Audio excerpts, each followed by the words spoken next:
This is what Gina wants to talk about? I'm coming in guns a-blazing. We listened to 2 different podcasts. All right, so should we start this all over again?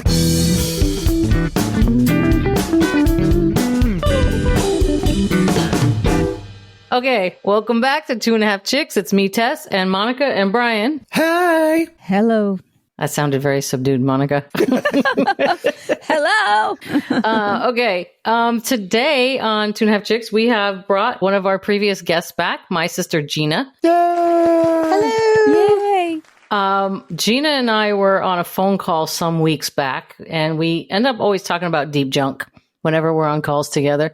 And we started having a conversation about, she brought up this book that she read called High Conflict by Amanda Ripley. And she was telling me about the concepts in this book. And we were just having the greatest conversation about it. And we were like, this is a topic for the podcast. I think it would be really interesting to talk about. And we've been wanting to have you back on anyway, Gina. So I'm going to kick it over to you and let you intro this book a little bit. Okay. Thank you for having me. Love to be here. This is not going to be a review of the book. This is just going to be like, just overall talking about what she talked about. And it's kind of like synthesized through my brain. So just keep that in mind. So the book is about how conflict is inevitable in our lives. So there's good conflict and there's bad conflict, which is also called high conflict. Good conflict is when you have an experience that causes you to become a better person, to grow. You can feel anger or sadness or curiosity, but you're moving towards something. You're agreeing with a person to go somewhere to figure out what the conflict is and what's behind it. And high conflict is just utter chaos. There's putting people into different camps, like us versus them. I'm high conflict.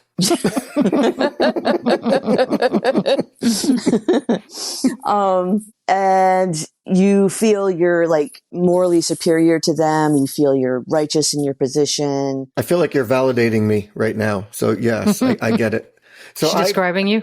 Yeah, she described me to a T. I'm not trying to do that. This Amanda really also has a podcast out called High Conflict, correct? She was a guest on a podcast. Okay, because I've been listening to a podcast since you brought this topic up, and she's actually she has a high conflict place down in San Diego, like a clinic for people. Oh, okay. And this I didn't know about. She co-sponsored, she co-sponsored this book and stuff with this guy who's, I guess, is a therapist, and he goes into all of this stuff. And I think he wrote a book called The 5 People That Can Ruin Your Life. Mm-hmm. And it all kind of intertwined together.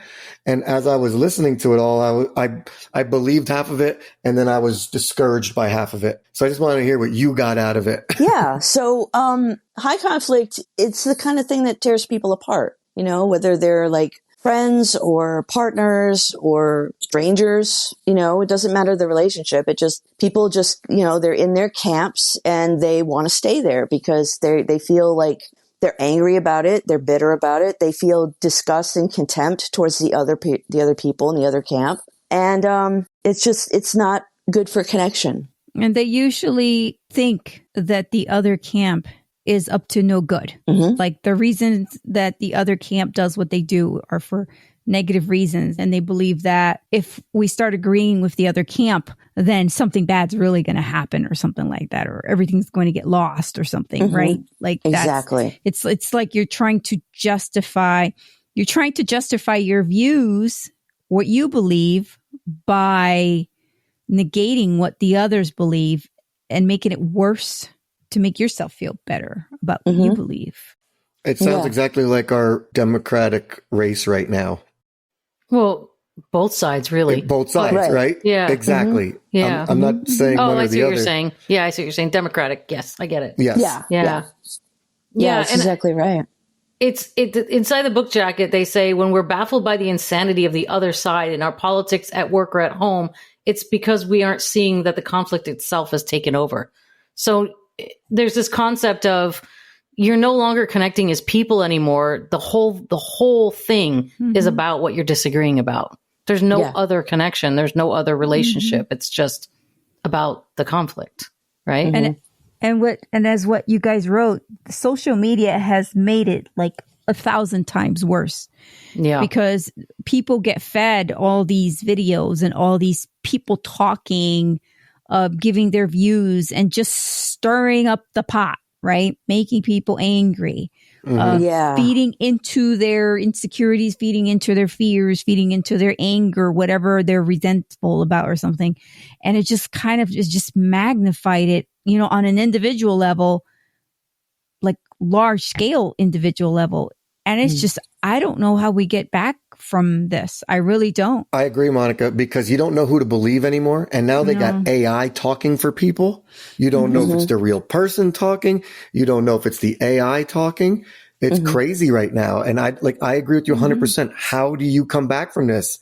It's like it's almost like we're evolving through devolving. Like we're making it worse before it gets better in some sense.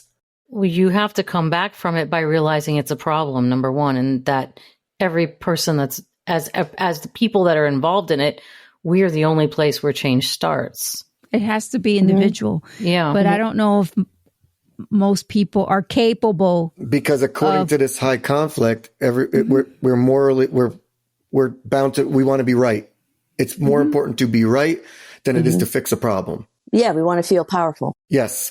You know, most people don't want to be the one that, like, just, what is the word I'm looking for? Bucks from the different, you not can't. bucks. I'm sorry. It makes a concession.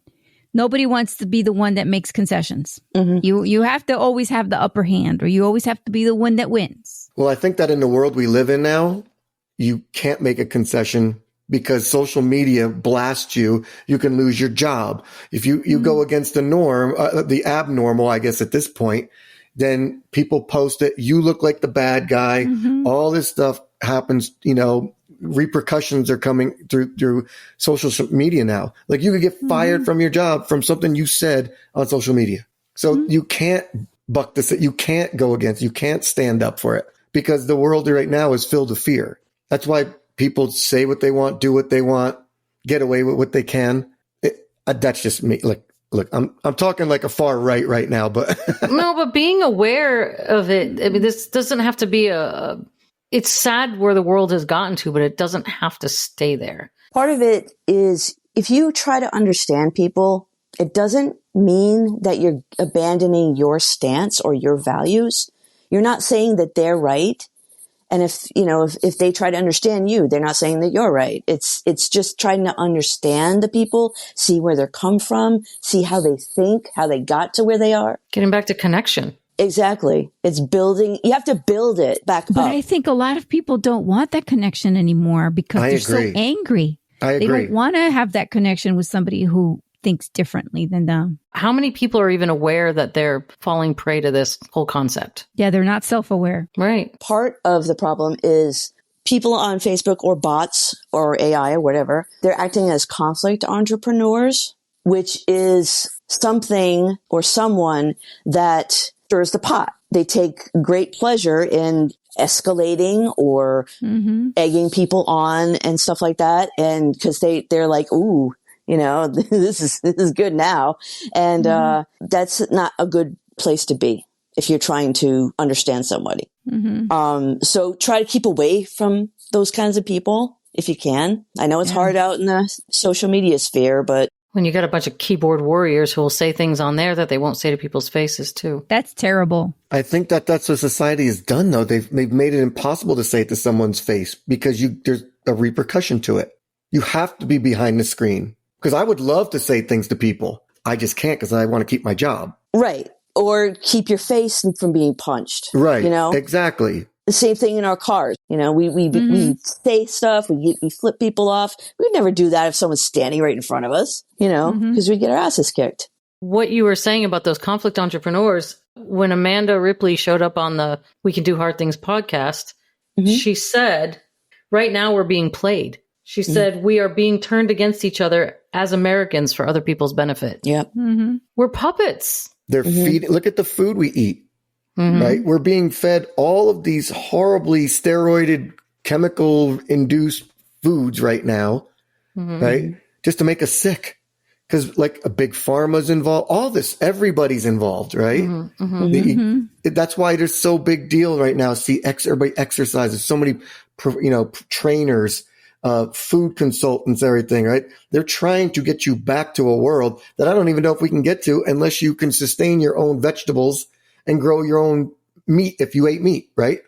No. This is where we're at, because if you buy supermarket food, none of it's safe anymore. We needed the food to be like, engineered like it is so that we could feed the masses. So we could have mass production. Because if we had it the old way, we wouldn't have enough food or we wouldn't be able to produce enough food for the people that are on Earth. I completely agree with you. That's why our cows are 15 times the size of any other country's cows.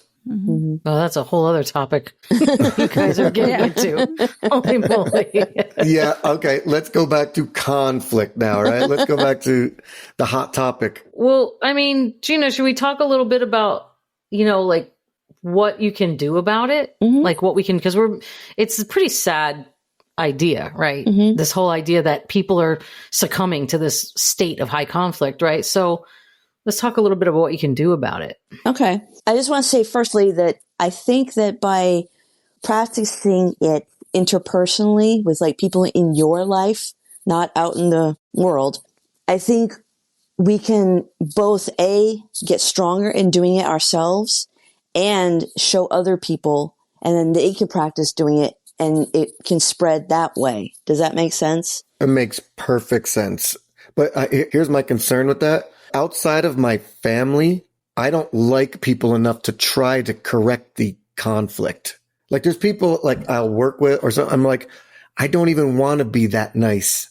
Okay. Like, but I have to be, because we're so different and our beliefs are so incredibly different that I don't even want to try to correct the conflict. But that means you're not acknowledging that there's someone else there underneath the things that conflict. Like it's almost like you're giving into the conflict because you're saying because I don't like them. And this is exactly why. You know how they, like at work, they will tell you if you have 2 employees, you have an employee that's really, really good, and you have an employee that's mediocre to bad. The good person will never bring that bad person up, but that bad person will always bring that good person down. And I do it myself here. I know, like, I'm a neat freak. Everybody knows this, right? I have completely given up on trying to be a neat freak living with these 2. So that's the thought process. It's like I've been beaten down enough. I've voiced my opinion enough to try to let's keep it spotless. It's never going to happen. So I have just completely lowered my expectations. And now I'm at the point now where I feel the same way about people on the outside. No matter what I do to try to boost things up, no one's going to listen to me. That's a very cynical point of view. I know. All right. It's I agree with you 100%. Oh, yeah. Oh, it makes me sad. In that case, there's a way that you can attempt, if you want to, instead of talking about like your job and stuff like that, like ask them questions, be curious, and try to find if there's stuff that you have in common, like sports or music or, stuff like that. If you have common ground with somebody, you're more likely to like start liking them. And when you start liking them, like it's easier to deal with them having a different point of view than you or a different stance than you, different values. And I think that would make perfect sense if I felt like I was discussing it with someone that was, and I don't mean this because I'm a brilliant human being, but someone that was on my same level and of my same like willingness to listen. Do you know what I mean? Sure. I feel like there's too many narcissistic people in the world to actually have a conversation with to try to get your point across, because as we circle back to the same thing, we only want to be right. So you're saying you don't find it worth it to get to know them? Is that what you're saying? Yes. Why do you think that they are narcissists? Well, because I see them every day. I see the attitudes every day. I see that it's all about me attitude every single day. And it's hard because even in that, like when I was listening to that podcast, some of the stuff that they were saying, I completely disagreed with, because it was almost like it was like 2 psychologists or 2 psychiatrists basically telling you how to speak to people. And to me, in my world, it sounds so condescending to try to get your point across sometimes. Like, I'm sorry you feel that way, but how come you talk like this? Well, I'm sorry that I never say that. I'm like, no, I'm never doing that. It's just not going to happen. I think that when we were younger, going back to your point, Gina, when you said something, there was a repercussion. You got your ass beat and then you stop doing it. If you lick your finger and stick it in a socket, you get shocked, you stop doing it. Problem is nobody stops it from doing it now because nobody gets their ass beat and everybody protects everybody with bubble wrap. So it's hard for me to live in this new world. There's a layer of people that you have to get under in order to break this cycle. It takes time. Yeah. And I've dealt with it at work too, where there was polite disengagement between people and you have to like put that aside and find the good in two people. Find out what makes them them. Yeah. You have to get beyond the part of them that turns you off to find something that doesn't turn you off. And then when people don't have their defenses up all the time, you might actually be able to see something else. Because not everybody is horrible to their core. They're not all good or all bad. Like people have good qualities and annoying qualities. So sometimes it's about like not concentrating on the bad so that you can see the good. And then the bad, once people feel understood or listened to or whatever, the hope is that the good shows more or something to that effect, you know? Yeah, something like that. Like if we could try to understand why do people believe what they believe? Like what, like something that bothers them about a person, like their belief system or something. Why do they believe that? Right. And where are they coming from? So it's not so much to, to help them. It's actually to help you, because if you kind of see like where they're coming from, where their belief system is coming from, maybe you won't feel so angry. Maybe you won't feel so threatened. You'll know how to like still be yourself, believe in what you believe, but not be angry about what they believe or, what they're thinking. And you know what? They might surprise you by starting to ask you about you too over time. Because all of us are a product of our experiences. We've talked about that on the podcast a lot. I just feel like people need to do the work themselves. Yes. Growing up, we grew up in an era where you could say what you want, do what you want, everything, right? But our parents didn't do the best jobs with us. They didn't know any better. They were raised by depression parents, right? So like it was a different world. And as screwed up as we all were, we figured out a way to make it work. Like I went through a bunch of shit growing up, and I'm not saying I'm the greatest guy in the world, but I'm doing pretty damn good. And I feel like if everybody else if I could get over the shit that I was raised with, people need to get over their shit. What do you mean when you say do the work though? Yeah. You got to just sit there and realize, okay, my parents didn't have all the answers. But okay. I have to take some accountability to myself. I got to let it go. Move on. But to the point we're making, everybody has a different perspective and how they process what they do wrong or what is afflicting them. Not everybody reaches that point at this, the point that you reach in the same way at the same time. Well, I agree with you, which is what I'm saying. I want them to go do the work first before they come to me, so I don't have to do it for them. No, that's not the point. The point is to show them through your actions and plant the seed in them. And as you get to know each other better, the seed starts to grow and they start to see a different way of being that can happen for them. And, not everybody's going to do it. Not everybody, it can be influenced like this. There's lots of people who are just never going to come to, they enjoy, like the conflict entrepreneurs. They love conflict, so they're never going to grow. But a lot of people can't.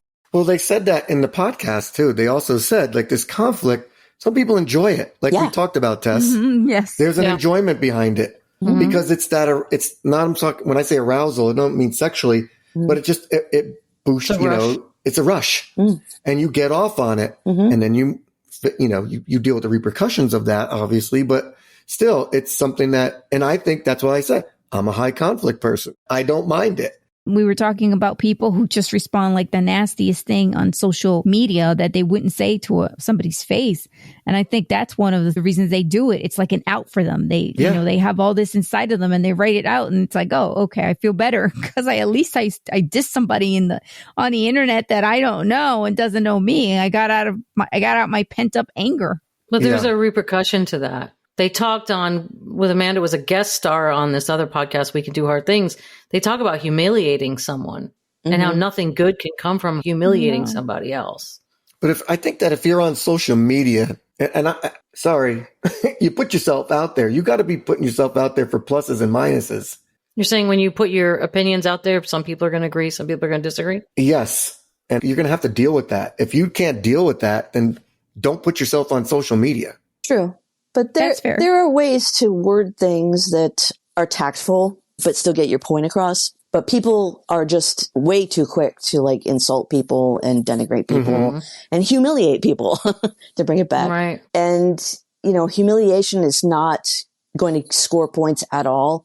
It's going to make them go even worse in the other direction. It's going to increase the conflict. Yeah. That's one of the things she was talking about called fire starters. Humiliation was one of them. Conflict entrepreneurs was the second one. And then the other one is false binaries, where you have an us versus them, a good versus evil, that kind of thing. Because most people are not 100% or 100%. Most people are like degrees in between. It's like a spectrum. Yeah, I'm on the spectrum 90-10. Yeah. She's like, I'm not getting anywhere with him. I'm like, She's where like, can how I go are we now? blood related?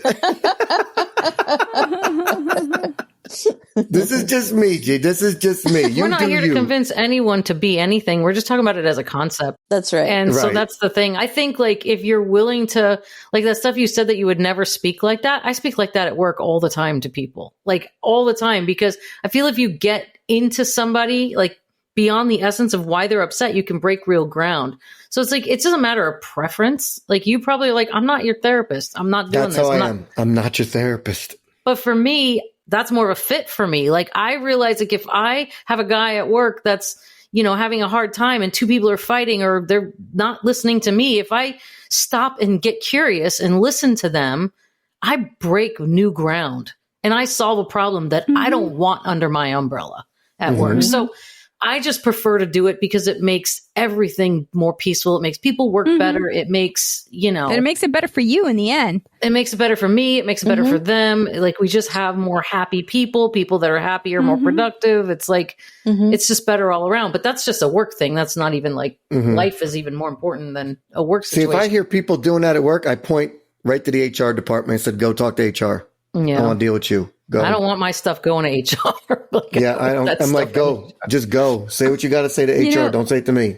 Yeah. A long time ago, there used to be a book. I don't know if it was Carnegie Mellon or one of those famous guys. He wrote the book called How to Win Friends and Influence People. Have you guys ever heard of that book? I've heard that. Yeah.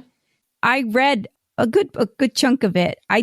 There were like 10 things that he wanted you to remember. I only remember 2. Until this day, I still follow those 2. One is smile. Always smile. Because when you smile, people feel better around you. You feel better just by the fact that you're smiling. Your body thinks that you're okay. For me, it does make a difference.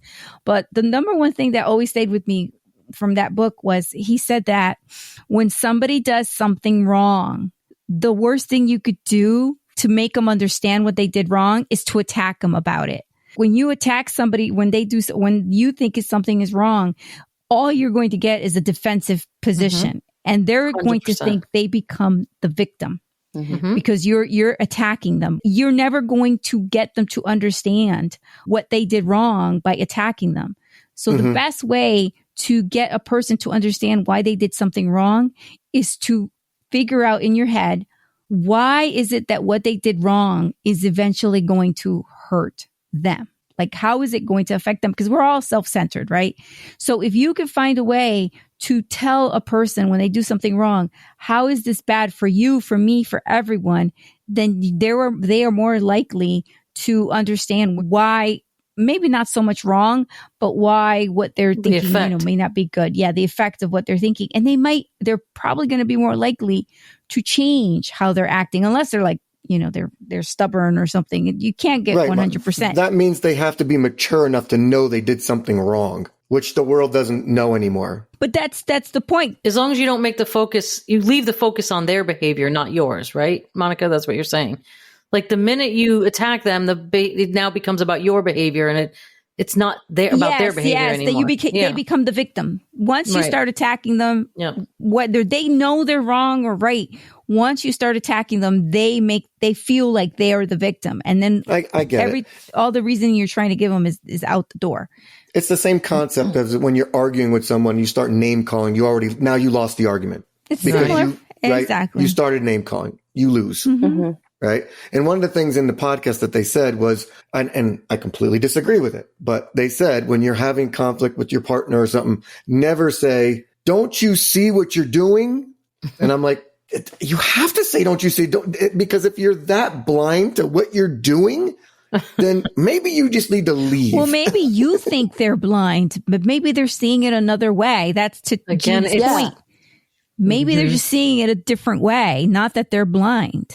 Mm-hmm. Okay. So you have to find out what Amanda calls the understory, because 99.99% of the time, I like that. It's not about the thing you're arguing about. Mm-hmm. It's about, I agree. It's about something else. Something else. The dishes in the sink. It's like, somebody is like, oh, I just put the dishes in the sink. I'll get them later. And then the person comes into the kitchen and sees the dishes there. And it's just like, am I supposed to take care of this?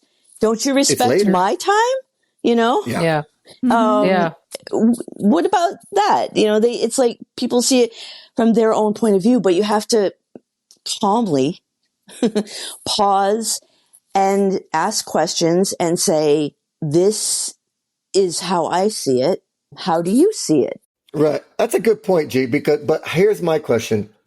Usually when you're doing that, it's with someone you really love. Sure.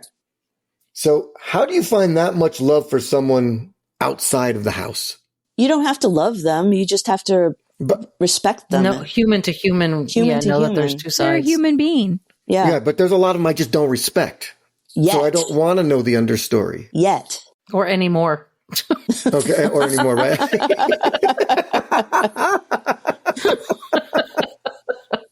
Sorry, it was there. I had to. You have to. That is awesome. Like in your head, many people have said this, what you think is what you feel, and then it turns into what you do. So why in your head do you think that they don't deserve respect? Like, what is it in your thinking that makes it think It depends on the person, and it depends on their actions that I've seen. I'm basing it on a person-to-person basis, right? If I meet Joe Schmo on the street that I don't know from Adam, maybe I would be more inclined to talk to that person because there's no strikes against them right now. It's a clean slate. But people that I see repeatedly every day, whether it be friends, family, coworkers, doesn't matter, are, I already have a predisposed thought about them. Based on what your experience has been with them. It's funny because when I was going to counseling, I used the words with my counselor, I call it as I see it. Right. That's fair. No, because my counselor said, you call it as it is. She goes, you call it as it is for you. Yeah, that's what I meant. I don't, no, I call it, oh no, you know what I said? I call it like it is what I told her. And she said, no, you call it like you see it because not everyone sees it the same way. So if I'm saying I call it like it is, I'm making an assumption that my reality is the same reality as the other person's reality. And it's just not. And when she said that to me, it kind of smacked me between the eyes because I was like, I say it like it is. Well, no, you don't. You say it like you see it, and that's your reality. That's your experience. It's not somebody else's. So it's really about whether or not that person is banging up against your tolerance of their behavior anymore. You know what I mean? Like, I think what you're getting kind of fed up with somebody's behavior, and then you kind of expect that behavior from them, right? Yes. Because we all do that. But the thing is like some conflict isn't going to get resolved unless we look beyond that thing that they keep doing that annoys us. And sometimes it takes delving underneath the surface to figure out why they're doing it. And I think that's what you're saying is I don't want to go through all that work with certain people, right? Right. Also, like, we get angry because a certain person acts this way, right? Because in the end, we're obviously having conflict with this person, but we're also angry. So what I'm trying to get at is how can we affect how we perceive it or how we think about it so we don't get so angry? So even if this person is acting this way, because you can't change another person, right? We know that. But how can you change how you're thinking so you just don't feel so angry about what they're doing. You become more like indifferent. Is the conflict, I guess, so Monica, to your point, is the conflict with me, if I'm just using me as an example, or is it the conflict that's happening? Am I blowing it out of proportion? Am I not? You know what I'm saying? Is that what it is? What's the conflict? What I'm trying to say is that if you're getting angry about how they're acting, right, or what they're doing, how do you make it so you don't get so angry about it? And maybe the other person might be in conflict with you, but at least you are kind of like in Zen. I used to be. In the 80s and 90s, I was in Zen because I could say what I wanted to. That was my conflict release. Now, I can't say anything. And I'm not like, because this whole conflict thing kind of sounds like you get more flies with honey in the grand scheme of things, right? I mean, it's kind of like and I don't want to say a coddling behavior, but that's kind of what it sounds like. Not to me. To me, it's like, stop seeing the conflict as the main thing between you and that other person. Yeah. There's more to people than that. Figure it out. Like there might be something else, right? Okay. All right. Maybe you guys made me open my eyes a little bit. Like, let go of the conflict inside of yourself to help you deal with the actual, whatever conflict you're having with the person. This is my whole judgment about this person because we disagree on this one big thing. Mm-hmm. And sometimes having that conversation with them can help you take that out of your head, because it shows you like, oh, you know what? I didn't realize that was a part of it. You know what I mean? Like, I make assumptions with my partner. Which one? There's only one right now. Okay, sorry. No, that's okay. It's valid. It's valid. Just asking. Yeah. He will say something and I'll make an assumption about it. And sometimes I get mad about that. And I get all upset. I get upset. And he's just like, what's going on? And I'll tell him what's going on. And he's like, I did not mean that at all, And then I'm like, you didn't mean that? And he's like, I meant so far from that. That's not even funny. And I'm like, oh, okay. Then I stop being mad because it's not what I thought. Mm-hmm. Or he was a really good liar and he did mean that just to shut you up. He just said, I was so far from that. Oh, no, God, Brian. Okay, you sound so cynical today, Brian. So cynical, yeah. Well, I'll be honest with you. It's because I listened to this podcast, not ours, on this woman's topics. And what was the podcast name? Just, do you know? I'm really curious about it. Now I want to listen to what you listened to. Okay, because maybe I'm not. Maybe I was on the wrong thing, but I'm going to bring it up and I'm going to show you guys. Super curious what it is. No, because I was like, these two pissed me off so bad today. Brian, I think you should have a donut. I should have a donut. Right. Okay. The podcast is called "It's All Your Fault, High Conflict People." Of course, he would get mad about the first part. It's all your fault. I wonder who's on that, though. I'm going to look it up. Let's see. I'm trying to think. Maybe that's not the same person, but whoever these people were pissed me off so bad today. That's why you come here. You're like, this is what Gina wants to talk about? I'm coming in guns a-blazing. So we listen to two different podcasts. Yeah, for sure. Just wanted to let you know. Yeah, this is not the same people associated. This is different people associated. I'm sure there's plenty of people talking about high conflict. Isn't her name Amanda, though? Yeah. Yeah, so Amanda I don't see Ripley. Amanda on this. I see Megan. Oh, Megan. Maybe it's Megan. I don't see Amanda. Megan. They sound the same. Oh, that's hilarious, Brian. So it sounds to me like maybe like they're coming at this from a very probably counseling standpoint from what you were saying. It was a very, very counseling And you're like, standpoint. that's not my freaking job, right? I get it. Exactly. That's what you're saying. Okay. All right. So should we start this all over again? Brian's like, he came in like, oh my God. I'm like, whoa. No, because ultimately it doesn't matter if it's Megan or Amanda or whatever. The question is are you willing to get under the surface to reduce that conflict with somebody or not? Or do you want to just concentrate on the fact that they're being an asshole about one particular topic and write them off because of it? Because I feel like that's what it boils down to, right? People have a lot of layers. Nothing is simple.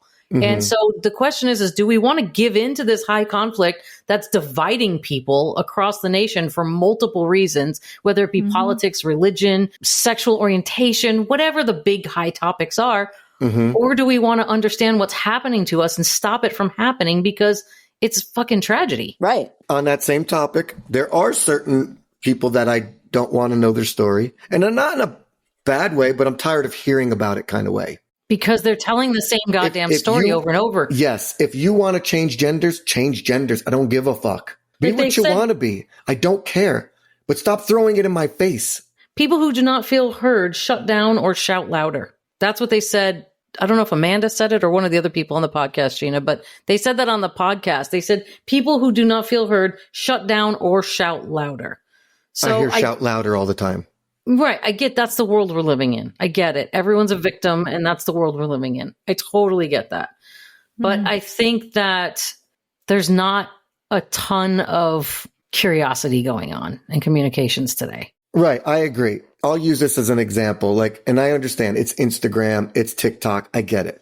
There's a guy walking around with a Trump hat on. And the support, there was a female at the college who's screaming at the top of her lungs, not screaming words, I think, just screaming so I'm like to myself, do I want to know what's under that level to talk to that person? Do I want to say, oh, what's the deeper issue here?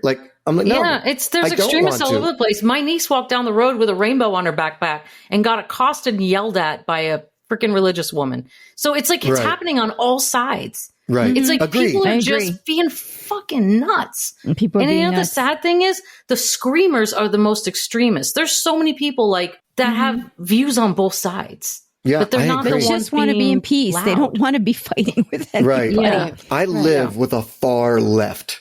I live with her. And we get along fine about it. It's fine. We don't argue. We don't, I make my comments. She says nothing. She's a saint. She makes hers and you're not a saint. Yeah, I'm not a saint. I make stupid comments. There's no, But I admit it. going back to that video, Brian, you have to realize that girl is the extremist I get part it. of the thing. I get And it. like Tess said, it's on both sides. And like Gina said, there are people that want to create that conflict. He probably knew this person's going to set somebody off. I get that. Right. Yeah. But I don't want, this is what social media is showing us every day.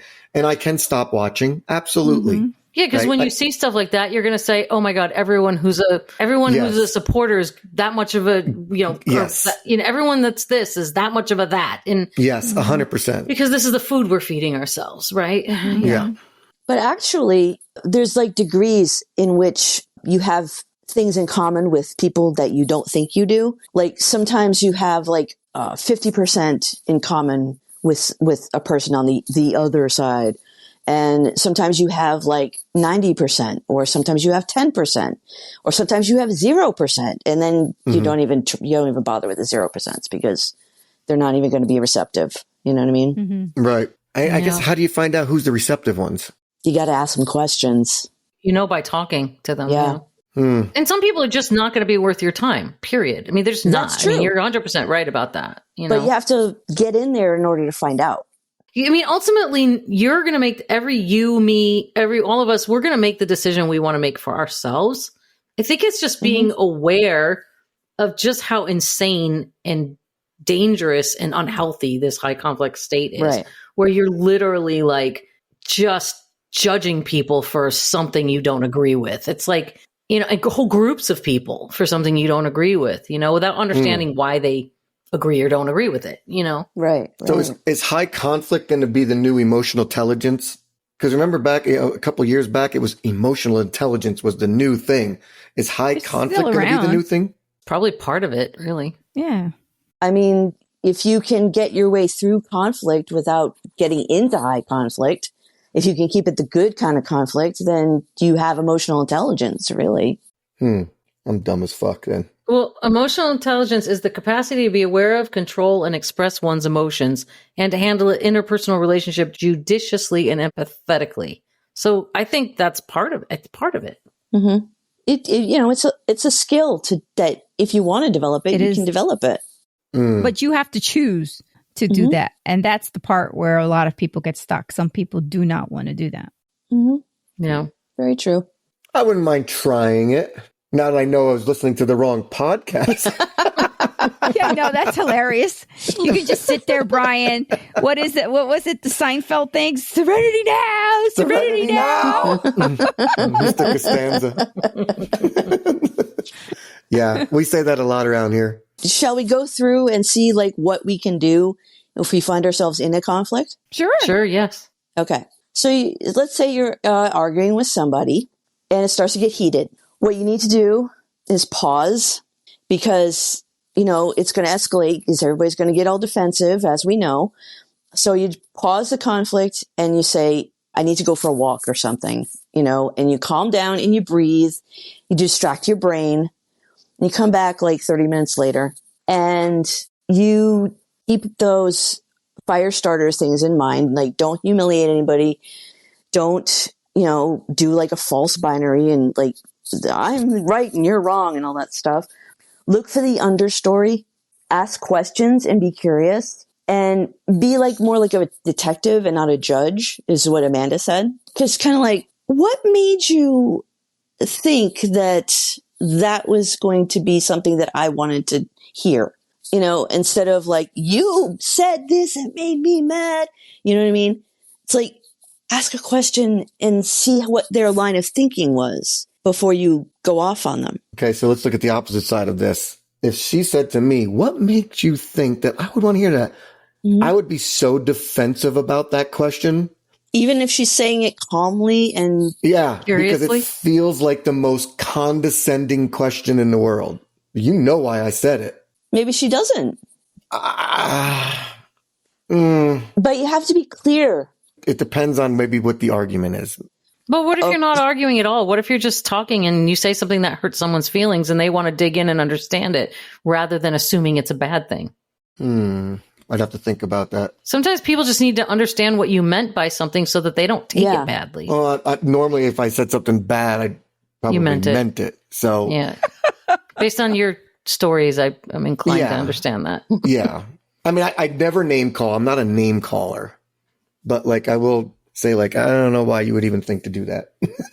Like that doesn't make sense that you would even, that a person would comprehend to do something like that. Mm-hmm. It doesn't make sense to you, though. That's right. That's where the basis of this is. It doesn't make sense to you. Right. It might make sense to her. And instead of saying that, I don't know why you would do that. You'd have to go, why did you do that? Like, try to get curious is what Gina's saying, right? Mm-hmm. Yeah. I have to tell you that there's a lot of times with me and my partner, he sees me do something and he's baffled as to why I do it. And sometimes he gets mad and I'm like, okay, let me tell you why I did it. And I tell him my reasoning and, and I go through the whole schmeal. And then at the end, he's just like, oh, okay, I get it. And his anger goes away. It's the same in reverse. When he does stuff, he tells me what his motive was. And I'm just like, okay, so that's how you're thinking. Okay. And it dissipates. Did you ever just go through your spiel and say, okay, now that I say it out loud, I did fuck up? Sometimes. And sometimes not. Okay. Yeah. Just all depends. I guess the person has to know enough about themselves to say, okay, yep, that was me. The more I say this, the more I think I do sound like an idiot. You know what the funny thing is, Brian, that you're coming off really cynical, but I also know you as a person that really owns your own shit. Oh, no. I'm coming off cynical because of the other podcast. That thing fucked with my head. And I'll tell you why, because here I got these therapists, and remember, like I said, not to go back to the devil, but she was a clinical psychiatrist. And I had to, like all the stuff that they were talking about, like you could talk to somebody who would yes, everything is triggered, right?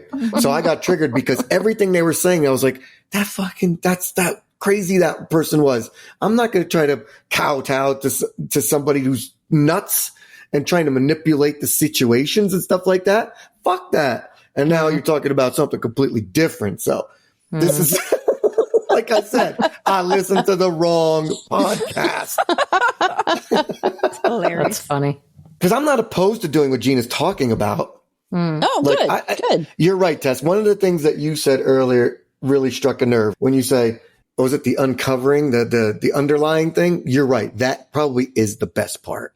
If someone's willing to dive into their deepest self and tell you that part, yes, it could be interesting. You can kind of get a better idea of what they are and what they've been through. But not a lot of people are willing to go that deep. Well, and you don't want to start by like going, what was your childhood trauma? It's really more about like, why did you, I don't really understand what you did. I'm kind of having an issue with what you did. What did you mean by that? Or you start with just curiosity. You so don't I have don't say to like, what did that priest do to you? Like, you don't have to go, you don't have to go where you beat as a child. Like, what? You don't have to start there. Did somebody drop you? Did somebody drop you? Like, I don't know why you just got so riled right there. What just happened? What did I miss? Like something like that, you know? Yeah. Yep, What did I fair. say that upset you that much? Because my intention wasn't to upset you. So then find out why they got upset or whatever. I mean, if you're talking about a couple communication, that's a very normal exchange to have. But But it's like even like so guy to guy. If I was to say, well, what did make you do that? They're gonna be like, if you're that fucking stupid that you don't know what you did, then I'm not telling you. Enlighten me. You're like, Explain it to me like I'm a 3-year-old. yeah. And not the mentality of a 3-year-old like I normally have. Yeah. Like I'm physically a 3-year-old. Explain it that way. Yeah. Yeah. I do want to ask you guys, when I was talking before about find out why you get angry and figure out what you're in your thoughts getting angry so you don't get angry at the person. What did you guys think about that? Because I was wondering, is that the right approach or is that like not so good? No, I think it's a good approach, Monica, because I get angry real quick sometimes. I think it's a And I'm good thinking to approach. and I know, thanks. but you see, and I know why I'm angry. And you guys all said it earlier. You know that's something that has nothing to do with the topic. It's not that somebody left a pencil on the table. There's something that happened 3 weeks ago that I couldn't let go of, and I'm still mad about it. I'm not going to stop laughing about that fact that we're all sitting here like, why is Brian so angry about this topic? We were like, what happened? And we're like, all trying to like to try to like talk to you about it. And you're like, oh, I'm like, oh my God. I show the picture of the podcast and everybody's like, that's not the one. Well, now I want you guys to listen to this one. Oh, I saved it already. hilarious. I'm going to listen to it. And mind you, I listened to some of the later episodes. So look at the one like 5 people that can ruin your life. Look at those episodes. They're like the later ones. Kind of curious because now. they were just aggravating the shit out of me. And like you said, maybe I was just triggered. Maybe, but like, I was like, high conflict my ass. These people are a-holes. So one thing I just want to revisit real quick. I know we're getting low on time, but I know that when Amanda was on this other podcast as a guest, she was talking about those understories, which I found really fascinating. And she said the understories always boil down to 4 different categories: care and concern, respect and recognition, power and control, and stress and overwhelm. Something that falls in one of those 4 categories was the understory for people. So, you might not think somebody's respecting you enough, or you might think someone's, trying to take your, be too controlling, or you might think that, or you might be overwhelmed. And so you're overreacting, or who knows what the understory is. But there's usually an understory. And I found it fascinating that they had these 4 main categories. And so it made me think. And it's making me think we should get the t-shirts made with those 4 quadrants and say, you're doing this to me today. Your point to the quadrant. This is what's happening today. Let's discuss this. That would actually be a really good t-shirt. Right? That'd be a good t-shirt to have. Let's discuss this quadrant because this is what I'm feeling right now. Yeah. It was funny because they were talking about an example of 2 people getting divorced, fighting really hard over the Legos that their child owned. And they said that it really wasn't about the Legos so much as that there was a feeling that wherever the Legos went was where the child would want to be. There's always some underlying thing, but that t-shirt idea was hilarious. But I just thought that was really fascinating because we know there's something underlying when people get upset in a way that's not rational. What did they say, that anger is not the primary emotion? Isn't it the secondary emotion? Yeah. I think fear would be first. Yeah. Fear is always the primary, right? Anger is the secondary emotion. Well, anger sticks up for fear, right? It's like anger's got fear's back in the grand scheme of things. So it makes sense. Yeah. Because like you got to be angry to be able to stand, to show at least like your fangs for what's making you scared. I'm not like, Gina, this is metaphorically speaking. Right. A lot of people don't jump to anger first and then have fear behind it. Well, no, they're afraid of something and they project anger in order to protect themselves. Correct. Yeah. A counselor I once said there's only 2 main emotions, love and fear, and all the emotions fall under those somewhere. So we talked about looping, right? About mirroring what someone said to make sure you got it right. Yes. I feel like that's so condescending. But it's not. So when people feel heard, they tend to soften. That's true. Let me give you an example. We had this woman come into our work. She said, I never received my check. And she talked to this person. She talked to this person, and she was getting angrier and angrier and angrier. And the people were kind of like getting frustrated with her. And so they were kind of like short with her. She came in one day and I didn't know who she was. And she came in and she said that she was looking for, this person. And I said, okay, can I tell her what it's about? And she said, it's about the paycheck. And like, oh, wait a minute. Yeah, I do remember I remember hearing about that. So I said, let me go see if she's available. And, and I went to go see, and this person was in a meeting.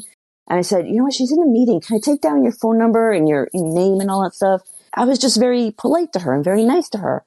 And she calmed right the fuck down. And not that I was listening to her, what she was, but I was treating her with respect. And it was just amazing to see, And I know that when people listen to me, my watchdog just kind of stops barking. Yeah, I think that's fair. That's a fair statement. Yeah.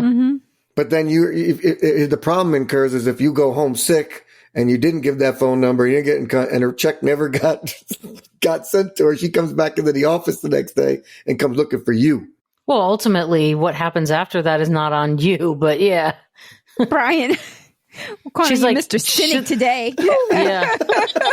This girl's going to fix all my problems. Yeah. I agree with you. Like, you're right, though. When people made you feel heard, you do calm down. I'm just busting your chops. They don't feel heard. I know. They shut down or they shout louder. I'm going to keep remembering that. That was an awesome statement. It's so true. Yeah, it really was. Yeah. Oh, also one thing is that you're not going to fix it in one conversation. It's just a starting point. Especially if you're in a high conflict state, right? Yes. It's a place where you can meet and travel together to work on the problem. Yeah.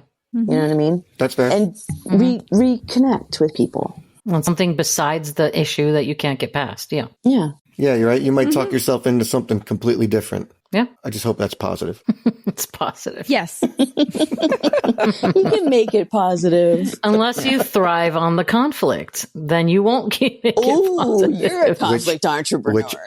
I am yeah. If I knew anything about social media, I'd be one of those people taking them stupid videos, trying to get a rise out of everybody. Oh my God. That's funny. I was telling a friend of mine that we were going to be recording on this topic, and I said, I'm sure there'll be comedic moments. And my friend goes, how can you have comedic moments with that topic? And I'm like, have you heard Brian before? Sure, there'll be find something. moments. I mean, just the fact that he listened to the wrong podcast is the funniest thing ever. Hey, I was trying to do the research. No, I didn't know I was awesome. doing. I'm not saying it to pick on you, Brian. I think that's there's nothing wrong. It's just so funny that how you Entertaining. were so angry. And it was just like, And what was ironic about the whole thing, like I was telling Em, I'm excited for tonight. 'Cause I got fired up. Wow, you were coming on to do a different podcast entirely. you were. I had guns blazing. I'm like, Gina's not even going to know what hit her tonight. And we can't blame you because that podcast looks exactly like what we said we were going to talk about. So it's like, how are we going to know that you? Won't it be funny if I listen to it and go, that thing was great. I loved it. You guys probably will. 100%. You're going to be like, that makes perfect sense. That is so that's great. funny. All right. Any closing thoughts? Oh boy, what didn't we cover? I don't know. Mine are, when you're doing research for a topic, come in with the right topic. Well, if you want to listen to a good one, the one that Gina told us, Amanda Ripley, the author of the book High Conflict, was on We Can Do Hard Things. It's the Glennon Doyle, Abby Wambach, and Amanda, her sister Amanda. I don't know her last name. Amanda Doyle. She was on episode 330 and episode 351. I believe that's right. But I haven't heard the second one, but the first one was really good. The second one was really good too. Okay, cool. Yeah, I really enjoyed that one. So Maybe what we should do is we should do some homework, right? So when G comes back, may come back in a couple weeks, maybe next month or something. We say, did anybody try any of these techniques? Because there's lots of opportunity too, I think. Oh yeah, there's plenty of opportunity. Yeah. We can do a part 2. I got a feeling I'm going to come back with a patch over my eye for one of these. Not if you do it right. Not if you do. I was going to say the same thing. Not if you do it right. That's why I said I'm going to come back with a patch over my eye. So you're not going to do it right. Got it. Hell no. I'm going to try my best. All right. Well, thank you for coming on the show. It was lots of fun. I had fun too. Thank you, Gina. You bet. Thank you for having me. No worries, G. Great seeing you. Love you. Love you guys. We'll bring you back and chat soon. Sounds All right.